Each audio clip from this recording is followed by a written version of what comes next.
ফেনীতে চাঁদার জন্য থমকে আছে পৌরসভার গুরুত্বপূর্ণ ড্রেন নির্মাণ সহ একাধিক উন্নয়ন কাজ।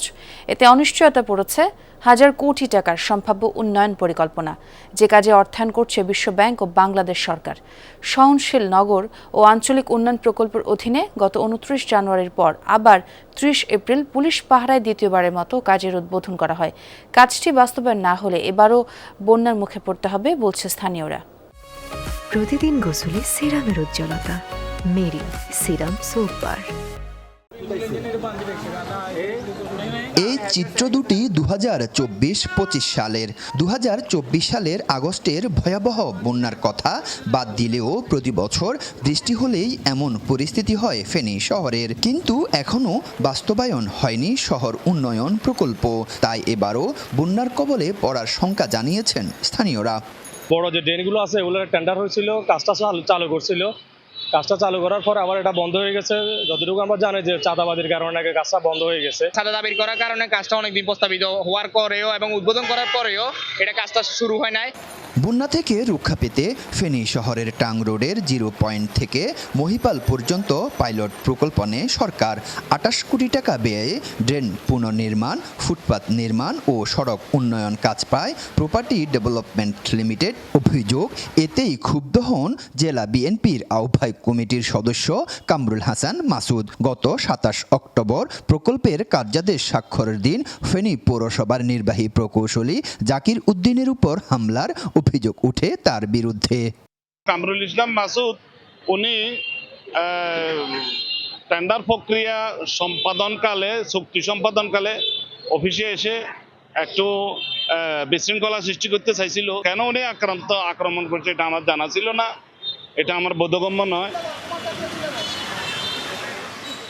এই কাজটি এর আগে 29 জানুয়ারি উদ্বোধন করা হয়েছিল, এটি আবারও উদ্বোধন হয়েছে, কিন্তু কেন? এর পিছনে কি কারণ রয়েছে?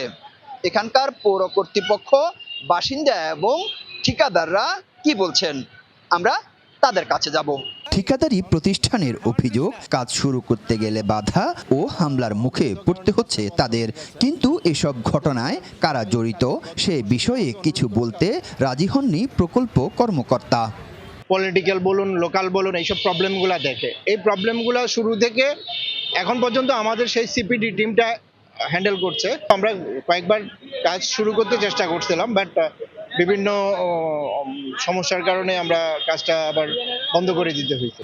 কাজ চালিয়ে নিতে চাঁদা দাবি করা পক্ষের সাথে বসে সমঝোতা করেছেন পৌর প্রশাসক। তবে সেসব ব্যক্তি বা দলের নাম না বলে কৌশলে উত্তর দেন তিনি।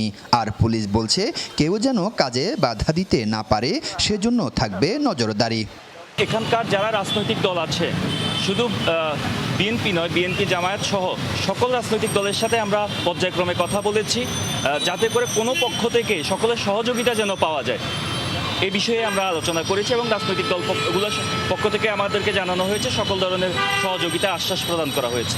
মৌখিকভাবে এরকম একটা এসেছে যে এখানে ওনারা কাজটি কন্টিনিউ করতে পারছেন না, এই জন্যই আসলে আমাদের এখানে আসা। কাজটা যাতে স্মুথলি হয়, যাতে কোনো রকমের প্রতিবন্ধকতা তৈরি হলে আমরা আইনগতভাবে ব্যবস্থা নিতে পারি, এই জন্যই তদারকি করতে আসা। এদিকে ফেনী শহর ব্যবসায়ী সমিতির আহ্বায়ক ও জেলা বিএনপির সদস্য সচিব আলাল উদ্দিন আলাল জানান, যারা হামলা ভাঙচুর করে উন্নয়ন কাজে বাধা দিচ্ছে তারা ফৌজদারি অপরাধী। আমি বলবো এটা ফৌজদারি দণ্ডবিধি। কেউ যদি কাজে বাধা দিয়ে থাকে, আমি ওনাদেরকে অনুরোধ করবো এদের নামে মামলা দেওয়ার জন্য। তদন্তপূর্বক এখানে যদি আমাদের দলের কেউ তার বিরুদ্ধে আইনীয় ব্যবস্থা নেওয়া হবে এবং আমাদের সাংগঠনিক ব্যবস্থা নেওয়া হবে ইনশাল্লাহ।